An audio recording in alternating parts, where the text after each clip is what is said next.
I have 1 week till the summer holidays begin. I can't help but feel awfully jealous of the famous Five's parents. Not only did Julian, Dick and Anne's mamma and papa simply bung them off on Aunt Fanny and Uncle Quentin at the slightest excuse, but Aunt Fanny was always sending them off to islands and moors and coves full of criminals and wreckers and smugglers, so that Uncle Quentin could work in peace at his inventing. I have frequently wondered if I could do similar, as I did once invent a very fabulous app that made splendid amounts of money for a little while, even if the app world is fickle and today's hit is forgotten tomorrow and no one buys it anymore. I'm sure I could probably do the same again if only I could just send the children to live outdoors and go feral for the summer, and stop faffing about and eating biscuits.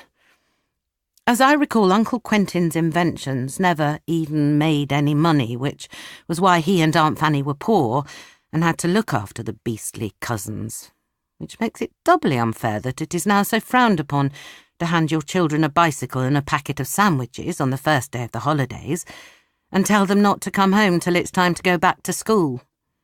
Jane is 11 now, you see, and more than of an age for famous fiving. I did once wistfully suggest this to her when we were in the middle of one of our frequent rows about why she is not allowed an Instagram account yet, and she pointed out the many illegalities with this plan and threatened to call Childline if I ever broached it again. I am feeling particularly bitter about the expenditure the summer holidays necessitate, because I have been reading the famous 5 books with Peter, though somewhat against his will, as he informs me each night that he would much rather watch Dan TDM than endure another chapter of marvellous Blytony japes, frolics and foiling of beastly common criminal types. Jane has obviously point-blank refused to take part in any such babyish activity as being read to in the evening, and so we compromised with her promising to read something herself instead, which I felt was a perfectly reasonable offer, until after 2 chapters she announced that Anne of Green Gables was stupid and boring, and why was Anne always whittering on about imagination, and I shouted that Jane had no soul and was clearly a changeling, as no child of mine would speak thus of Anne Shirley. Now I pretend not to know that she's watching YouTube makeup tutorials instead of wandering the enchanted lanes of Avonlea with Gilbert Blythe, who I still totally would, incidentally. Peter, however, has not quite succeeded in breaking my spirit to the same extent as Jane, and so I am still forcing him to sit with me and roam Kirin Island. I think he's going for a chemical warfare option to get out of our reading sessions, though, as I swear he farts far more when he's supposed to be sitting and reading with me than he does normally, and that is saying something for a child who once proudly announced he had made his teacher feel sick with his flatulence. The chapters had to be cut short once or twice due to my eyes watering. In theory, this summer should be less fraught for me than previous ones, due to my possibly dubious decision to take voluntary redundancy 3 months ago.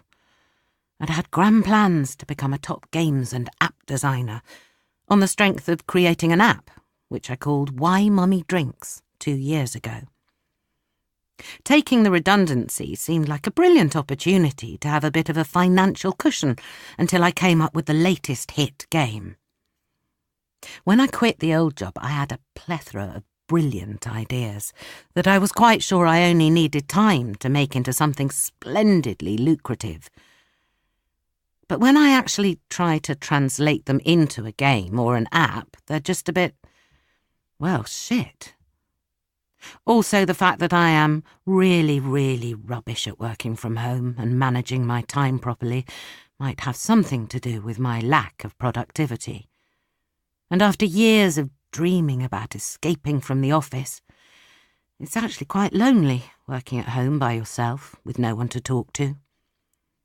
I even find myself missing Jean from shipping, who used to tell long and involved stories about the state of her gallbladder. Also, when you're at home all day by yourself, you eat a startling quantity of chocolate biscuits. So, not only am I failing to achieve great things and feeling lonely, I have gained a stone and am now alarmed by the size of my own arse every time I accidentally catch sight of it in a mirror. I feel like one of those cardboard children's books. That's not my arse. It's far too enormous. Anyway, with the summer looming, I have been booking sports camps and childminder slots and making complex childcare deals with friends so that we can all have some semblance of having our children looked after during the holidays and be able to try to get some work done without spending vast sums of money. Obviously, we will all end up spending vast sums of money anyway, as the children will require entertaining for the summer, as well as being fed at alarmingly close intervals, leaving me wondering how they cope when they're at school and can't constantly squawk for food, like starving baby starlings, beaks agape, begging for snacks. Friday the 22nd of July. And they are done for the summer. All week the children have come tottering out of school, buckling under piles of tattered exercise books and dog-eared artwork, all of which is liberally sprinkled with glitter, now gently dusted over my house, and all of which apparently must be kept for posterity, because according to Jane, when I'm a famous social media influencer, Mummy, this could all be worth a fortune. I am struggling to see how Jane's indifferent copy of Van Gogh's Sunflowers, which looks identical to every other child's in her class, is someday going to be of any value to anyone but me. But it seems that I will be trampling their dreams and casting their childhood aside if I bin any of it. Obviously, I am discreetly removing several pieces every night and chucking them in the outside bin, while lovingly claiming that everything is carefully stored in the attic. Peter has also brought home his holiday homework. A small plant that must be kept alive during the holidays and indeed nurtured over the coming year. Marvellous. I have a poor track record with plants. Even cacti shrivel and die at the touch of my black thumbs. I asked Peter if he knew what sort of plant it was so I could purchase an emergency replacement if need be.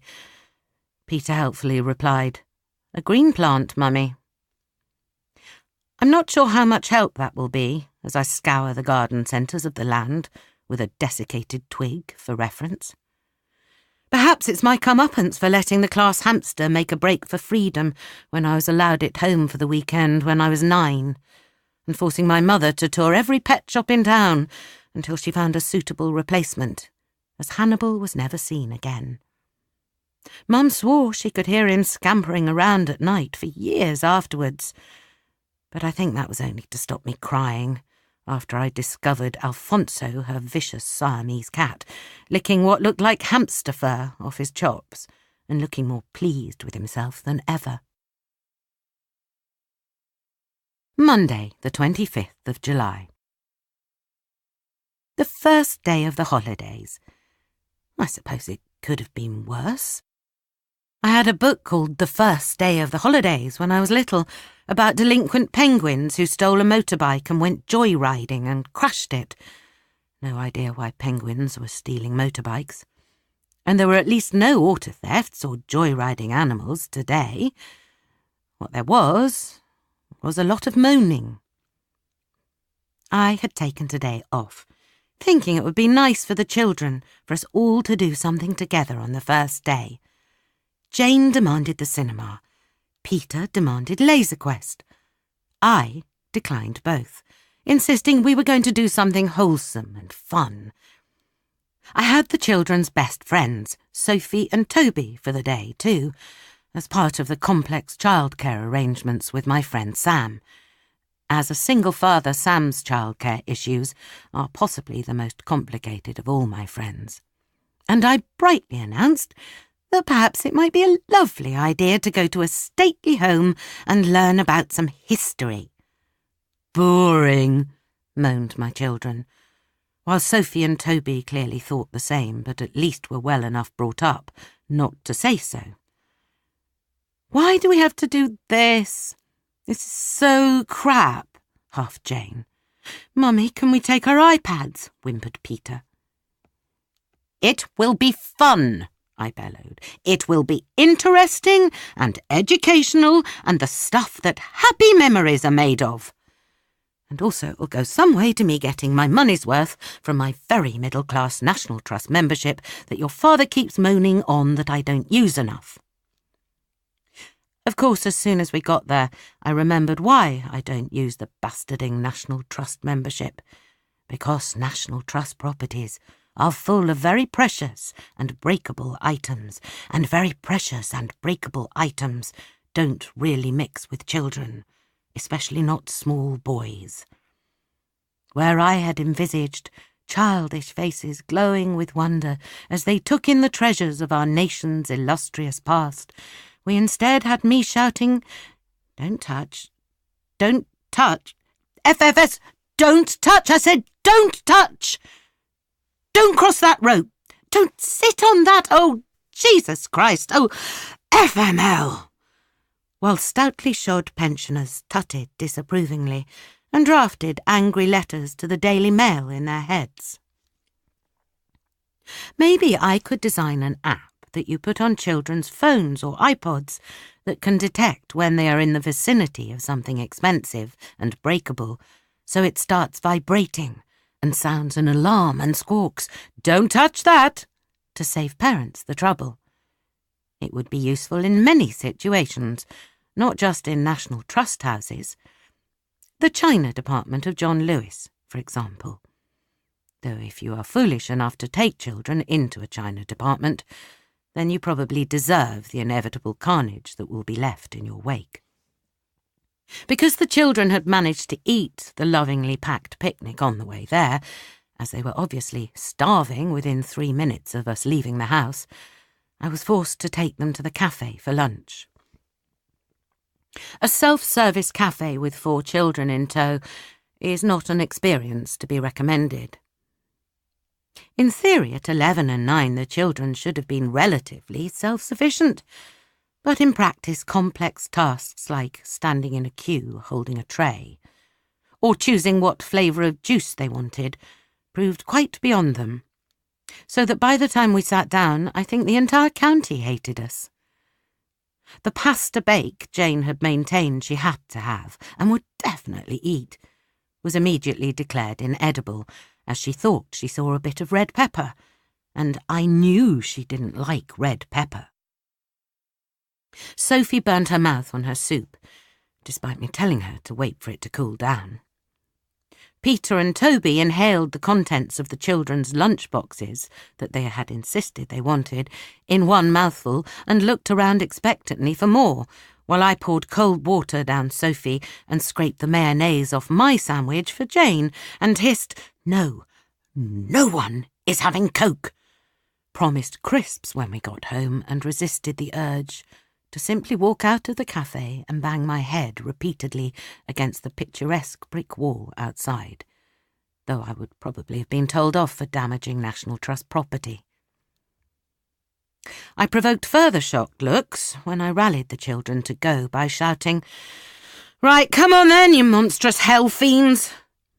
I'm still not sure whether the shock was due to me referring to the precious moppets as monstrous hell fiends, or the fact that they responded to the name. How many more days of the holidays are there?